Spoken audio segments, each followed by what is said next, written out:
జనవరి 25 నుంచి Bharat versus England మధ్య 5 మ్యాచ్ల టెస్ట్ సిరీస్ మొదలు కానుంది. తొలి టెస్ట్ మ్యాచ్ హైదరాబాద్లో జరగబోయే ఈ సిరీస్ కోసం ఈ రెండు జట్లు ఇప్పటికే సన్నాహాలను మొదలుపెట్టాయి. ఆఫ్ఘనిస్తాన్తో టీ20 సిరీస్లో ఆడని టీమిండియా ఆటగాళ్లు రంజీ ట్రోఫీ ఆడుతున్నారు. ఇంగ్లాండ్ ఆటగాళ్లు అబుదాబి శిక్షణ శిబిరంలో ప్రాక్టీస్ చేస్తున్నారు. ఈ సిరీస్ మొదలవడానికి ఇంకా కొన్ని రోజుల సమయం మాత్రమే ఉన్న నేపథ్యంలో ఇంగ్లాండ్ ఓపెనర్ బెన్ డెకెట్ ఆసక్తికరమైన వ్యాఖ్యలు చేశాడు. ఇంగ్లీష్ బ్యాట్స్మెన్లకు భారత స్పిన్నర్ల నుంచి సవాలు ఎదురుకానుందని భావిస్తున్నట్టుగా చెప్పాడు. అయితే ఉపఖండ పరిస్థితుల్లో తాను చాలా మ్యాచ్లు ఆడానని, రాబోయే సిరీస్లో రాణిస్తున్నానని అతడు తన ఆట పట్ల ఆశాభావం వ్యక్తం చేశాడు. ఇటీవలే పాకిస్తాన్తో జరిగిన సిరీస్లో రాణించి జట్టులో స్థిరమైన చోటు సంపాదించుకున్న బెన్ డెకెట్ స్కై స్పోర్ట్స్ క్రికెట్తో మాట్లాడాడు.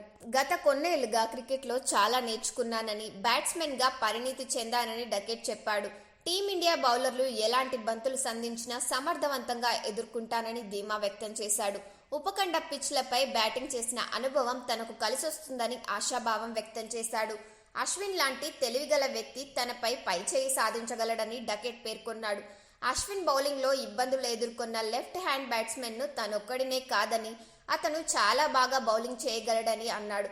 అశ్విన్ నన్ను మళ్లీ అవుట్ చేస్తాడని నేను అనుకుంటున్నాను. అతడు ప్రపంచ స్థాయి బౌలర్. అయితే నేను దూకుడుగా ఆడకుండా లేదా స్వీప్ చేయకుండా జాగ్రత్తగా ఆడతాను అని చెప్పాడు. సిరీస్ మొదలయ్యే సమయంలో అతను చేసిన ఈ వ్యాఖ్యలు అందరినీ ఆశ్చర్యపరుస్తున్నాయి.